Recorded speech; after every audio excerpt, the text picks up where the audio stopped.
Hello, everyone. Welcome to a brand new episode of Topic. Thunder.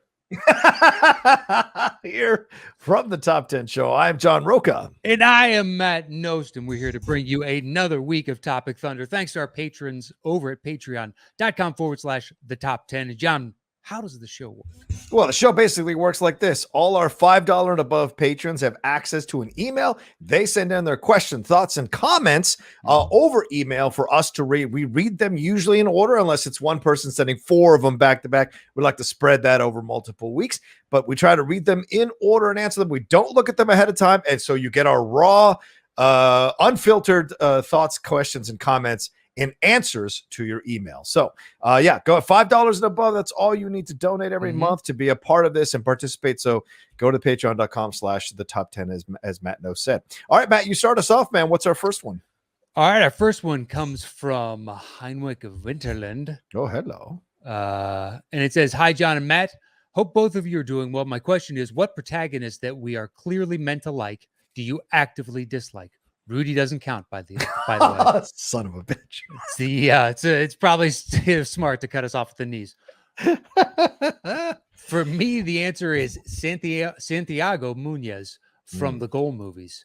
He fails again and again, only to be given second, third, fourth, and fifth chances. Looking forward to your answers. Your Swedish friend, Henrik. Wow. Wow. Do you have a thought? Do you have an answer on this one already? Well, I read the question, so you get to go first. Oh, Jesus. I know. I want to think about it because Rudy is pretty perfect, but the thing is, I don't know if I keep watching the movie if I don't like the protagonist. You know? Yeah. Rudy's been kind of force-fed. It's been inescapable. Right. So, Rudy is pretty. Okay, so the Goal thing, I agree with him on Goal because that's a frustrating character to watch. In those movies, a lot of football fans or soccer fans try to defend those movies to me. They're not good movies. I don't care what you say. They're not fucking good movies. I've watched them.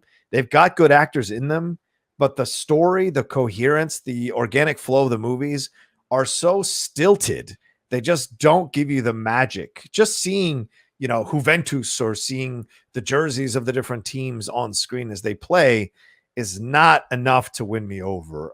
That's why Ted Lasso is such a good show, because it feels more natural to what you see with Goal. At some point down the road, there will be a fantastic football or soccer movie that really explores what playing for a club is actually like and the ins and outs of that madness. For sure. The Damned United is the only one I could think of. Oh yeah, Damned United's great. That's more from a manager's point of view. Yeah, it is. You get a little bit with the players, but it's from the manager's point of view. I don't know. Is there a protagonist that I don't actively like? No, because then you don't like the movie. Yeah, I don't. You know what I mean? If it's entirely focused on them, well, I didn't like them. Yeah. So is there a sports movie? I can't think of another sports movie that's like Rudy, because ultimately they make their leading character likable to me. Yeah. Even if I don't like the movie, they're sympathetic. For me, it's more. I veer towards television. Okay. Poldark, the new Poldark. I fucking hate Poldark, man. I think he's a dick. I think he's absolutely all about himself, and he thinks he's this really cool Robin Hood nice dude. But he treats the redheaded woman, I forget her name, Dismelchi or something like that. He treats her terribly. She constantly just wants to be his intended, and he's in love with the other woman who's got a kid, who's got another dude, but he can't stop his feelings. And instead of embracing the thing he has in front of him, he kind of mistreats her. Then she eventually always has to forgive him and come back. Then he does something else that's stupid. Then he risks their finances multiple times, risks their livelihood multiple times, then cheats on her. So fuck him, man. He's a dick. I don't like him. I don't like shows that make me go through all of that. Why am I rooting for a guy that constantly screws up and 90% of it is their fault? Yeah, exactly. After a while, it's like, this is you. This is you. This isn't the world thrusting upon just, insurmountable odds. Yeah. You're just an idiot over and over again and choose the worst possible thing. So I turn it off. I'm like, I'm out. I am out. Yeah. I have trouble rooting for a character that is just so doggedly in pursuit of failure. Oh God, you're gonna hate me for this. I mean, the fans are gonna hate me for this, but I mean, I gotta bring up Lord of the Rings. I don't care about Samwise and Frodo. I Okay. really Yeah. don't. I mean, yeah, Viggo Mortensen, absolutely. Sean Bean in the first movie for sure. Of course, Gimli, and even Orlando Legolas. Even Legolas, I kind of like, even though he's boring as hell as a Well, that's his job. character. Yeah, he really look. I know he's fantastic in the action sequence. He's a fucking boring guy, man. Gimli is a character, man. Yeah, That well, you yeah, should but get. his character is designed to be like that. When you see all the other elves, every once and again, they're kind of a malevolent one from the Hobbit series. That one guy that doesn't want to come to aid and is Lee Pace. Yeah, but yeah. it's still everything is calculated. And Legolas is the fun side, apparently, of elves. You know what I mean? If you say so. Yeah. Well, compared to the others, they're all super serious. Hugo Weaving, it's Doomsday. Lee Pace that you brought up, it's not fun. Isn't Galadriel an elf, or is she not an elf? I don't know if she's an elf or not. I thought she was an elf. I think it's like a hybridized. She is a little of everything and nothing. She's her own thing. I will say for you, to somewhat bolster your opinion, at least in my opinion, backing it up, the Frodo Samwise, a bunch of that, I would rather see the other characters within the context of that movie.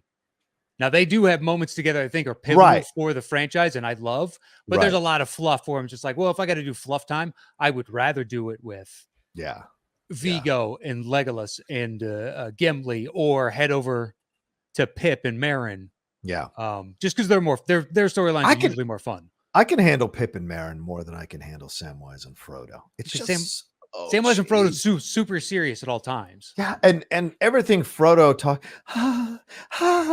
he's dancing on the clouds with every one of his lines. It drives me insane.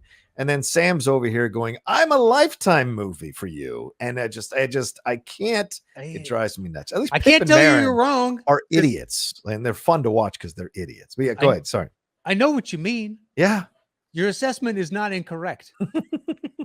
But I take it like his the effect that he's having on his own breathing and whatnot, his delivery, Elijah Wood.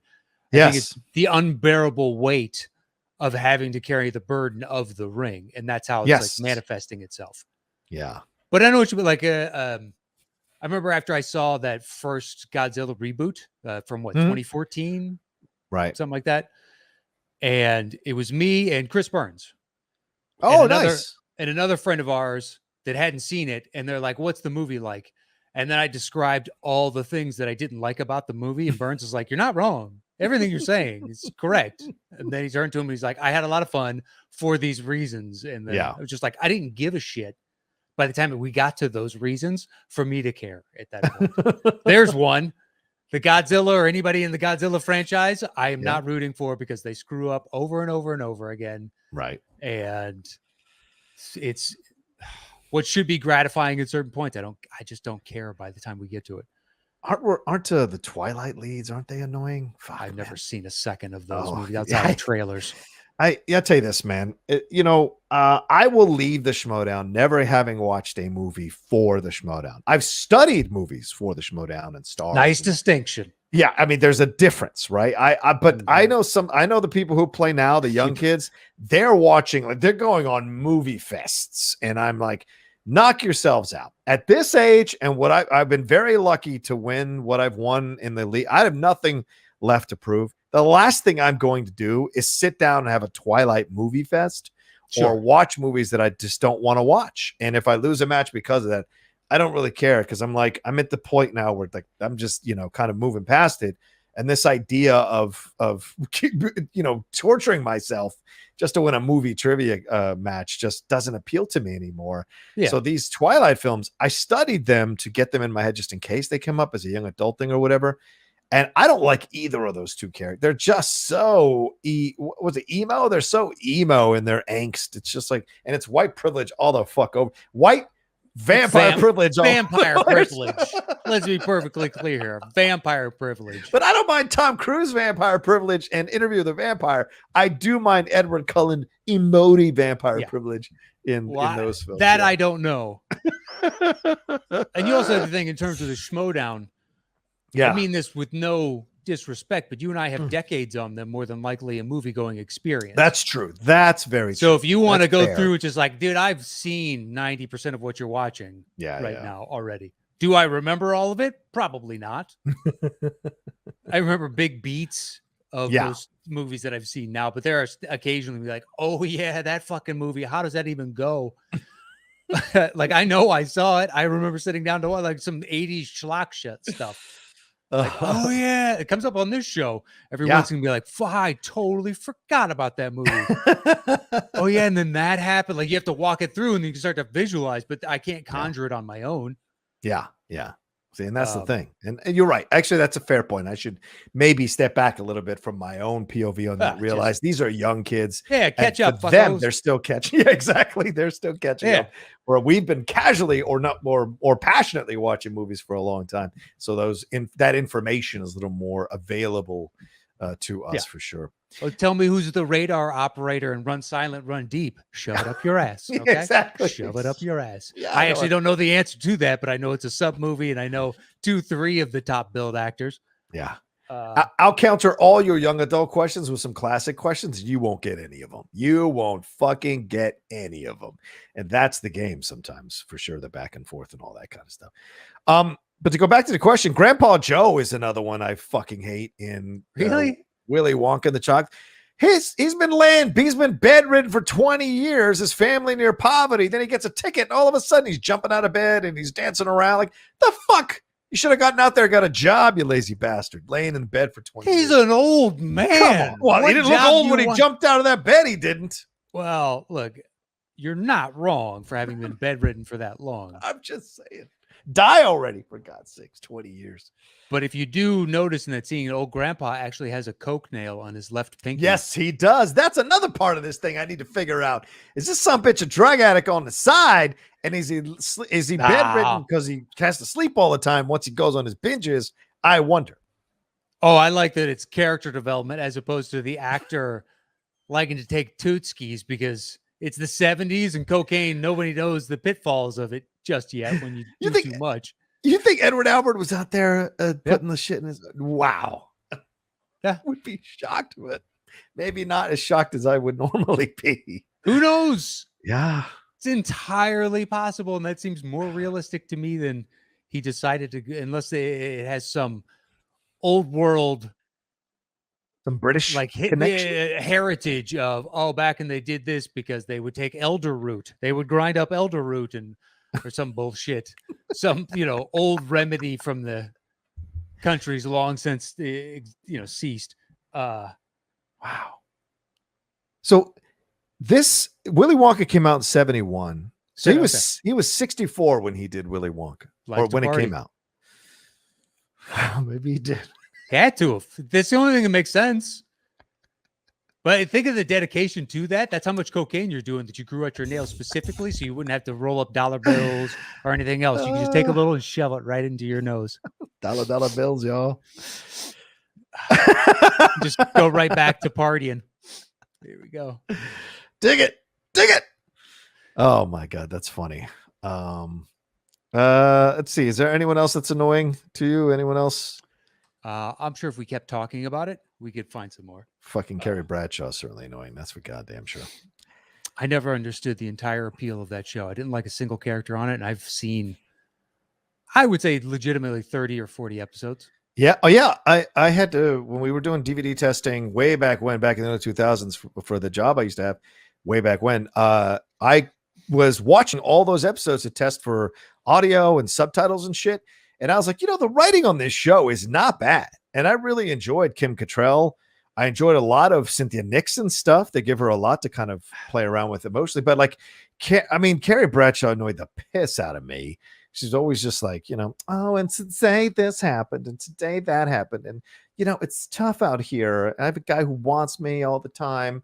Yeah. But I don't want him. I want the guy who doesn't want me. And over and over and over again. It's just like, oh my God, man, the mistakes you're making, they're just annoying to watch, to be honest with you. So just, but I don't know who I was rooting for. I was rooting for Samantha always. I love Kim Cattrall. I was always rooting for her. Because basically her motivation was just dick. I mean, that was That was the entire character's motivation at all times. It didn't matter She did what. eventually find love. She did eventually find love. Okay, well, I didn't see the movies, and I don't know where it ends up. The later ultimately. seasons, yeah, the later. It was just on repeat for so long on HBO that it was impossible to escape. Yeah. But like Cynthia Nixon's character is usually kind of depressed and sad. Yeah. And Charlotte, I can't remember the actress's name. Oh yeah. It was just kind of Kristen Davis, I think. Yeah. Nice pull. I think she's just kind of like floating through. Yeah, until she meets that lawyer guy. Yeah, but still, that was kind of like floating into that. Yes, right, exactly. And yes. It was what, relatively unhappy, and then they breaks up or something. I don't remember. No, she marries him and they have kids and all of that. Oh, okay. But like, if you watch it now, it's really tough to watch now. It is super white privilege in terms of the fucking New York scene. And I know the new movies coming out, they're casting a lot of people of color to be around them, but you know, I don't know. It's not like there weren't people of color you could have cast predominantly through this fucking series. Well, it's the Friends problem. Yeah, exactly. Friends, same thing. That's what people fall over themselves loving Friends. And I'm like, you know, all right, fine. You can love that. It was always fine to me. I never put it on. I never put on Friends. I'll put on Seinfeld, which you can ding as well for the same complaint, but I will enjoy that show way more than I enjoy Friends. Oh. No offense. Well, because Friends is so broad. Yeah. They're trying to appeal to the largest, majority. So sometimes the jokes are literally like, whoop, whoop, whoop, whoop, whoop. And you're like, okay. And everyone's pretty on that show or good looking on that show. Yeah. Whereas Seinfeld, I mean, Julia Louis-Dreyfus is by far the most attractive and beautiful of the four, but she's by far, you know what I'm saying? I mean, Seinfeld, he's attractive, I guess, but he's not that attractive. Certainly Jason Alexander has his attraction, but it's not. And Michael Richards too. So I think Julia Louis-Dreyfus has gotten better with age, actually, as far as looks. Even hotter now. Absolutely. Agreed. I genuinely feel like I've going through watching Veep, and now that she's getting introduced into the MCU, like, good. Yeah. Bring on more Julia Louis-Dreyfus. Because I thought she was cute at the time. And now, I don't know, she just exudes a different energy to me. Yeah, she's got a womanhood to her. That's pretty awesome. Yeah. Great point. And phenomenal actress, of course. But yeah, Seinfeld looks more like people that you're actually going to run into on a daily basis. You know what I mean? Friends. Yeah, Friends is like, what the fuck? You don't run into a Chandler and Courtney Cox or Jennifer Aniston, or it doesn't matter. You don't run into people. David Schwimmer? Yeah, I run into David Schwimmer. Okay, fair. Schwimmer. Okay, Schwimmer, a little bit. Okay, fair. But he's got an appeal to him. That's maybe really Lisa Kudrow. Oh yeah, well, I always think Lisa Kudrow's quirky attractive. Like, she's quirky attractive. But I could see that. But I think Schwimmer, you have the best chance, hands down, of running into in your daily life. Probably true. Probably true. Whereas Seinfeld's like, I could have met a Kramer or a Costanza or Seinfeld today, or a Julie Louis-Dreyfus. I met many Costanzas. That's for damn sure. Yeah. I've known a couple Kramers. Yeah.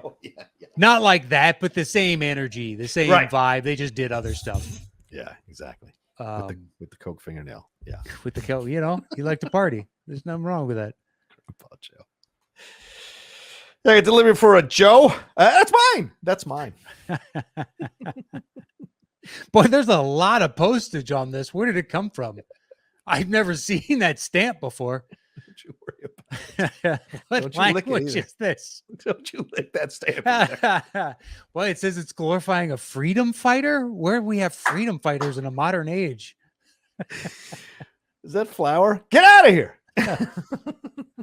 Oh, that's great. Oh man. All right. Well, Henrik, I hope we answered your question in some roundabout way to your enjoyment. Let's move on to our next one here. Ashley Prowl says, hey, John and Matt, it's been just over a week since England lost on penalties to Italy in the Euro 2020 final. This was sent to us on Wednesday, July 21st. Even typing that hurts. I support West Ham, so I'm more than accustomed to disappointment in football, but that loss in the final has been hard to get over. My question is, what was/is the hardest defeat you've experienced as a fan of any sport? And will the agony ever fucking end? LOL. Many thanks, Ashley Prowls. Good question, Matt. What is or was the most memorable defeat, agonizing defeat for you as a sports fan?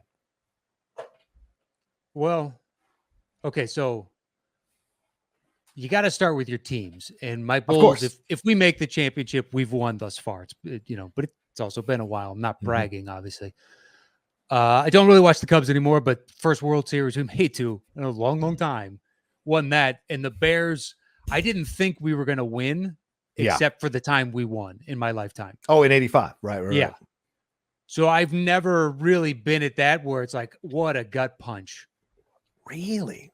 To where across those sports, because then I have like rooting interest with other teams, but it doesn't hit the same way. Whereas if it was my team, like for him with England, where you're at the Euro final, Right. you've made this At home. incredible run at home In Wembley. Yeah. Yeah. Just all the recipe for. I've never experienced anything like of my teams. Now maybe I need to just follow better teams, but my teams are my teams. I'm not going to deviate at this point. Do you have anywhere it's your squad? Yeah, I mean, I guess for the Redskins, because I was alive when this happened, and they were called the Redskins at the time, the Washington football team. When they lost to the Raiders in the Super Bowl, okay, that was devastating because I was at a birthday party as a kid at a Dallas Cowboys fan's house. Like the kid was a Dallas. They were like, none of them were Washington football team fans. So they were gleefully enjoying the destruction that was being administered. And I remember that I had them call my mom to come get me because I was like, I don't want to be here anymore. Like after the game was over, because I was a kid, I was a child. So I was like really emotionally hurt by the barbs and the attacks at the team and everything, because you care about the team at that age. And we had just won the Super Bowl the year before in that great win against Miami. So I had my mom come get me as a kid. I had the woman the mother of the kid call my mom and come get me and went home. And I just remember being just devastated by that loss. And I think for Liverpool, it was when Steven Gerrard slipped in that game against Chelsea. That moment when he slipped, even though we could have beat Crystal Palace, things could have worked out for us that year when we almost won the title. And when Steven Gerrard was there and Suarez was there, that slip by Gerrard, I think it was, what was the guy's name? Mobamba. I can't remember the guy's name who took the ball and went down and scored for Chelsea. But it was such an insult, man, because Mourinho was the manager and he didn't even fucking dress up for the match. That was his way of mentally messing with the team, is he kept saying the whole week, oh, Liverpool's going to destroy us. They played so well. We're not playing that well in the league. I don't know. I'm not even going to play my A team. Like I'm not going to, do whatever. And he shows up. He usually wears a suit to he shows up in a fucking tracksuit. And then he just parks the bus the whole game, just sets 11 defenders behind the halfway line, and just plants them there. So Liverpool has a hard time breaking through. And on a simple fucking pass from the defender to Steven Gerrard, Gerrard slips trying to come to the ball, which allows the Chelsea player to steal the ball, go right on in 1-on-1 and score the goal and beats us. And that's when we lost the title that year. And I just remember sitting there with just utter despondency because of all the people to make that mistake and make that slip, to have that happen to him. Steven Gerrard, who gave so much of himself to the club, he's born and raised in Liverpool. To not win the title because of that slip was just a devastating gut punch about life, man. Well, it's a good one. Yeah, it's a good one. Yeah, because like the closest I've got, I remember. I want to say it was the 96-7 season for the Bulls, and we're playing the Jazz in the finals, and we lost. It was either game 4 or game 5. Yeah. And my brother was basically an adult out of the house at college and whatnot. So he'd come back. I only see him for short stints during the summer. Yeah. And he was there for that. And I just being so upset and frustrated after the game and him taunting me from the side. I remember that. But we won the series, so it kind of erases. I don't care. Yeah. But I do remember being like, oh, are we finally going to lose one of these? Like, no. And then to ultimately pull it out. I want to say it was the 96-97 season. Right. Okay. But yeah, because I've gotten to with my team, because like when the Bears went up against the Colts, I knew going into it, I was like, special teams, we need a touchdown, which when you get that on the opening play, I was like, we actually have a chance because our quarterback plays so dog shit. So it's the same recipe it's been. Maybe Justin Fields turns this around, fingers crossed, but it's defense has to play stellar. Can we get a special teams score? And the defense was on the field for like 70% of the game, and you just can't give Manning that many chances, even when you're playing at the tip top. Right. And the defense did everything they could. We lost that game. It is not their fault. It's not special teams' fault. It's the fact that we haven't had a quarterback. Yeah, Grossman was like not good in that game, man. Well, yeah, it was the Grossman and Kyle Orton era. Oh, right, yeah. Just all these guys that are like, on a certain day, Mitch Trubisky's the same thing. Yeah. 1 week he's good, and it's like, yeah, but the next 4 weeks, you have no idea, and they're more than likely going to be dog shit. It's crazy when you look at some of these quarterbacks that have won in the last 25 years. I mean, Dilfer, Brad Johnson. These are the level. They're not fucking stellar quarterbacks. They're just journeyman veterans who find the right combination at the right time. And certainly Grossman could have been that guy. It could have worked out for him because Peyton obviously got choked in the game against the New Orleans Saints when he threw those 2 interceptions. So he was gettable. Peyton was always gettable. But in the end, he won those 2 Super Bowls. But yeah, if Grossman plays like out of his mind for one fucking game, you guys win that Super Bowl. He had already done it in the playoffs to get there. Exactly. So it's like you used your Grossman game, and you can't rely on this.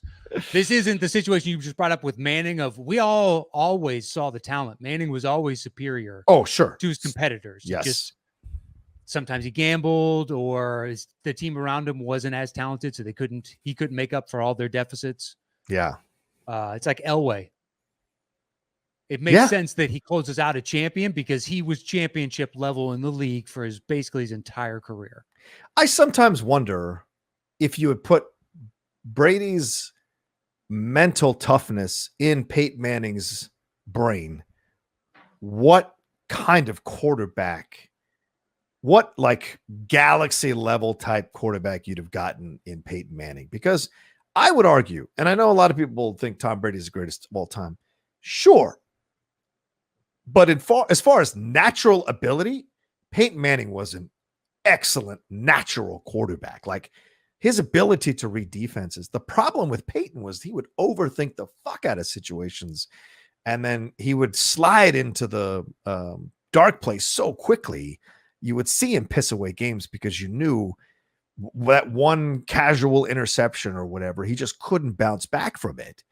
And Brady never had that. I mean, they were down to 24 fucking points to the Falcons, and he led them back. There's no way Peyton Manning could have done that in a Super Bowl. He did that against Tampa Bay on a Monday night game, but in a Super Bowl, I don't know if Peyton would have had the mental toughness to do that. I don't know. Yeah, exactly. You can speculate all day long. I can't tell you that you're wrong, but I would say if Peyton had been with Belichick, oh my God, I bet you they get a lot of the same, if not the same results. Maybe that's the better conversation, Matt. I think better. Yeah. I still think Brady's longevity has proved out that because Manning his body gave up, and there's nothing wrong with it, man. He lasted a very long time, but Brady's run now is really impressive, especially once he goes down to Tampa Bay and does it all over again.